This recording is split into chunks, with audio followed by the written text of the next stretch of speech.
रिश्ते वाले। बेटी आगे क्या करने का इरादा है?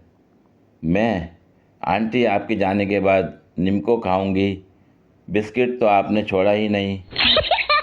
मुझे दिन में रोशनी और रात को अंधेरा नज़र आता है। कहीं मुझे प्यार तो नहीं हो गया? बीवी, ये फ़कीर आज मेरे हाथों मरेगा। शौहर, क्या हुआ? क्यों बेचारे पर गुस्सा हो रही हो?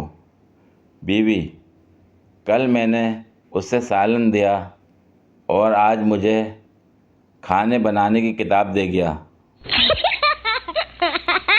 हमसाए 2 प्लेट चावल कभी नहीं देकर जाते ताकि अमन से बंदा खा ले।